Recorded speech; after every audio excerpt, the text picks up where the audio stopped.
Dear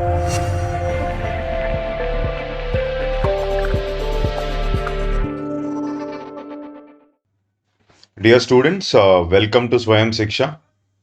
This is Ram Sudhir. Now, today's video is basically related to current economy for prelims. And these are hand-picked, literally hand-picked in the sense these are very important for UPSC prelims.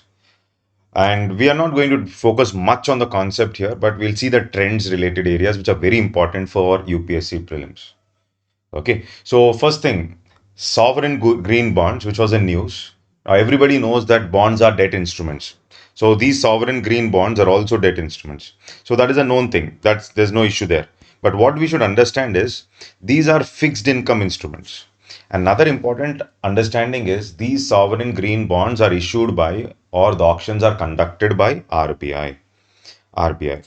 And one more important understanding with respect to sovereign green bonds is they cannot give huge, that means the bond yields cannot be high, or sovereign green bonds will be issued at higher premium. They will be issued at higher premium. That means when these bonds are issued at higher prices. These bonds are issued at higher prices, higher bond prices. So why are they issued at higher bond price is the question now. So they are issued at higher bond prices because for getting the sanction for environment, etc., or getting approvals for the projects, there's some money that is going to be spent by the company which is issuing these bonds. So when a private company also, or whether it is a sovereign green bond, these green bonds will be issued at a premium for this reason. Then why, if you're issuing it at premium and if the bond yields are less, then why will people really buy these bonds is the question. Why should they buy if the yield or the return on the bond is less? So these sovereign green bonds or these green bonds or environment related bonds, yields though they are less, they will buy because they will get some tax concessions. The first thing is tax concessions for the buyer or the investor. Second is there's a feeling that you're investing into something like environment friendly things like that. So that is the reason, but they do not offer higher yields because they're issued at a higher premium. That is, initial price itself will be on a higher side. So when bond prices are high, yields will be less because there is an inverse relationship between bond prices and bond yield. And remember one more thing, the green bond market is also there for the corporate sector. It's not that the green bond market is only there for, so in the recent past, if you are reading newspapers, green bonds have been issued by the corporate companies as well. So this shows that it's not that corporate market is not there. Okay, so this is about the sovereign green bond for prelims. We all know about the tax collections and direct taxes, indirect taxes, etc. Now something like the current affair. So this year, basically, if you have read the budget, the direct tax collections were more than the indirect tax collections. So this is a fact basically. So we have to remember the fact. So our direct tax collections were around 51.5%. Indirect tax collections were around 48.5%. Second important fact which we have to remember is out of all the taxes, obviously GST was responsible for maximum tax revenue. So earlier it was corporate taxes. Now it is GST, then followed by corporate tax around 26%, GST around 28%. Then after the corporate tax, we have the income tax, etc. Now going to the income tax, government has come up with the new slabs. But what we have to understand is this new tax regime is a default regime. But government did not completely discard the old tax regime. So one more important learning is the old tax regime stays and then there is still this new tax regime that is in place. And one more important understanding with respect to the new tax regime is we have 1, 2, 3, 4, 5 slabs. If I remove the nil slab, we have 5 slabs. Okay, so in the old tax regime, we had 6 slabs. And one more important understanding is tax rebate in the old tax scheme was up to 5 lakhs. Now government said the tax rebate will be up to 7 lakhs. This is one more thing. And another important aspect is the highest surcharge which was levied. So surcharge is basically a tax on tax to reduce disparities. So highest surcharge which was levied earlier, which was above 5 crores. Okay, so it was around 37%. Now this highest surcharge has been reduced from 37% to 25%. Okay, and one more important learning is income tax of cooperative societies which are engaged in manufacturing. So government wants to encourage them. So the income tax on such cooperative societies which are engaged in manufacturing is reduced from 22% to 15%. These are some facts we have to remember. So here, if you observe, earlier it was 0 to 2.5 nil. Now it is something like 0 to 3 lakhs, it is nil. And then above 15 lakhs, it is 30 lakh. 30% bracket. And if there are trend based questions which are asked, now tax collections were continuously increasing since last 5 years, or GST collections have been continuously increasing, that will be wrong, because it can't happen, because if you observe during GST, during COVID pandemic scenario, so during COVID scenario, obviously GST wouldn't have increased. So this is something like a learning which we should have. Okay, during COVID pandemic, here if you observe COVID pandemic, there is a fall. Okay, similarly when we talk about revenue expenditures, so revenue expenditures continuously increased, yes, but tax collections will not increase. This is what is the understanding from this graph. So this we have to use COVID as a track point to understand and answer such questions in the exam hall.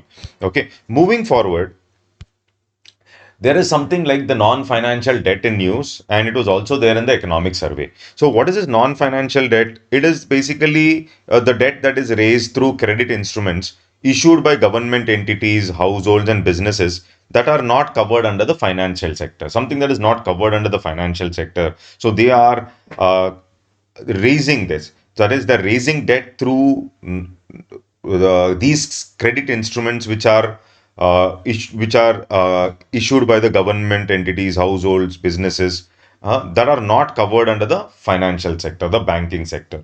So non-financial sector debt, this is basically, we can say it's a kind of a non-financial sector debt. And this non-financial sector debt has considerably decreased as a percentage of GDP for India. So when we talk about other countries, non-financial sector debt has continuously increased, but for India, non-financial debt has decreased. So here is a comparison. Here you have -7, which clearly shows non-financial debt in the last 12, 13 years has decreased here in this particular. In that non-financial debt also, only that the government related debt has increased. Okay, so government related debt has increased, but all other non-financial debt has reduced. This is the learning from this particular aspect. Another important understanding is when we talk about capital expenditure. So in the budget also there is a focus on capital expenditure because government has to focus on infrastructure. So there is around 7.5 lakh crore of capital expenditure for financial year 2023, and mainly government is talking about infrastructure intensive sectors, and there will not be any private investment possible there unless and until there is infrastructure. That means we should understand that there will be crowding in of private investment only if there is um, infrastructure available. So Modi ji's investment-led growth model will only be successful if government comes up with spending into infrastructure, and therefore the capital expenditure has increased. Now, in the economic survey, they have used a word called effective capital expenditure, which can come up in the prelims. Now, what is this effective capital expenditure? It is that capital expenditure taken together with the provision made for creation of capital assets. So along with the regular capital expenditure, it also covers that money that is spent on capital assets through grants in aid to states. That means along with whatever spending which the center is making, there are some grants given by the center to the states, which the states have used for the capital purpose of building assets. So it is that capital expenditure taken together with the provision made for creation of capital assets through grants in aids to states. Both put together, we use the word called as effective capital expenditure. So this is something like a word in the economic survey which can come up in the exam. And along with that, with the focus on infrastructure, our government has been focusing on national infrastructure pipeline, national monetization policy, national logistics policy, and PM Gati Shakti. So all the four are very important for infrastructure. In the infrastructure pipeline again, government decided to spend around 111 lakh crore into 9,000 projects. And national monetization policy, through that national monetization policy, government decided it will raise around 6 lakh crore. So when I say monetization, what is government doing with respect to monetization is Already government has some existing assets like the airports, ports, etc., which it is not using. So it will give these existing assets on rent, etc., raise money from there and use that money for building new projects, which we call it as the greenfield projects. So what is happening in monetization? Already existing assets of the government is trying to monetize them.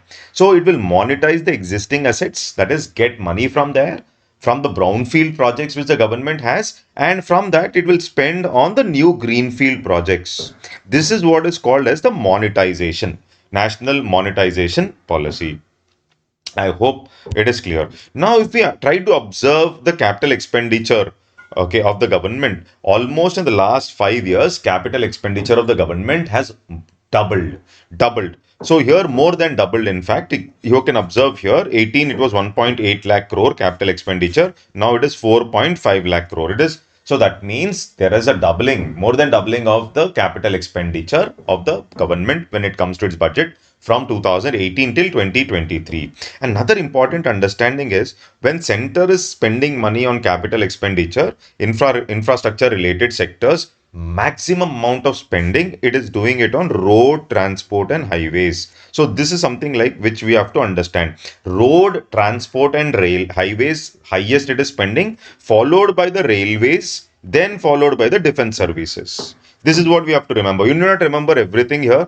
So center's capital expenditure when it is focused on the infrastructure related projects, highest is spent on the road transport and highways, followed by rail, followed by defense services.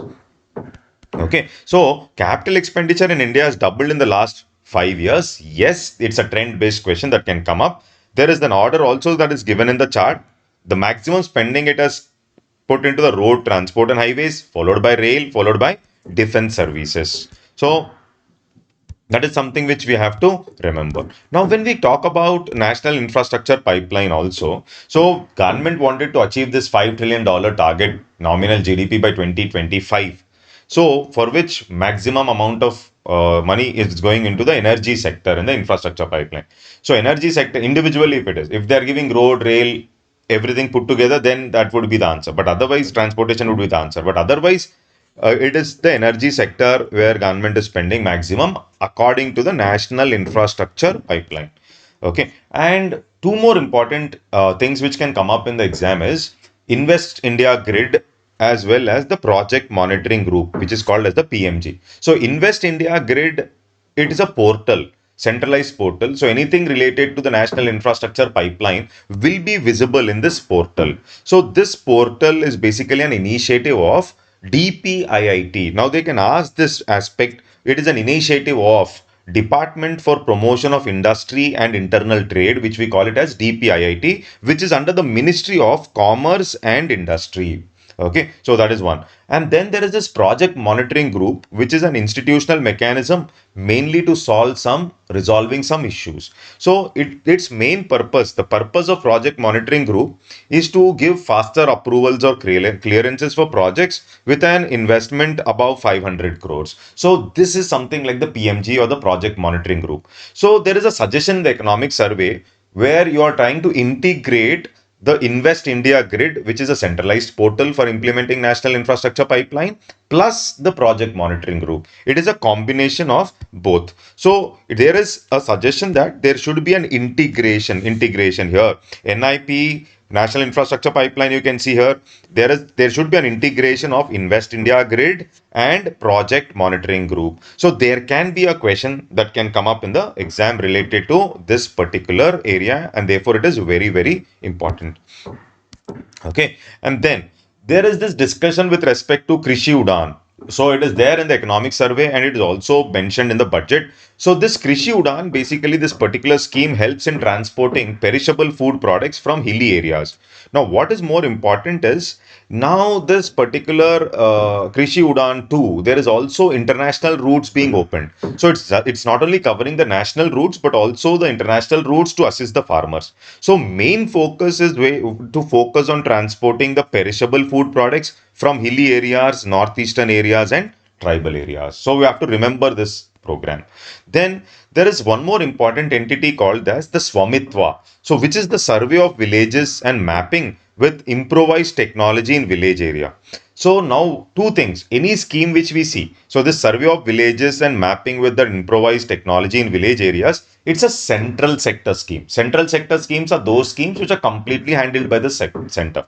Centrally sponsored schemes are those schemes where center funds a certain amount and states have to fund a remaining amount. So this is basically a central sector scheme, and it facilitate, what is the main aspect? Now you're surveying the villages, mapping it with the modern technology, and drones are also used, and you're facilitating monetization of properties here. So that, why are you monetizing it? Enabling bank loans, reducing property related disputes and all that. So this is the importance of Swamitva program. Okay, and this Swamitva is again important for UPSC. Okay, so this is the first part where most important areas. I'm also going to come up with the next part tomorrow. So please do follow these current affairs, because the most important current affairs are going to be discussed, most important, which we can say it is filtered out. And once you see this, again, you need not read the budget or the economic survey. Okay, so you like the video, please do comment in the comment box, please do share our videos. Okay, and I wish you all the best for your prelims exam. Signing off, thank you.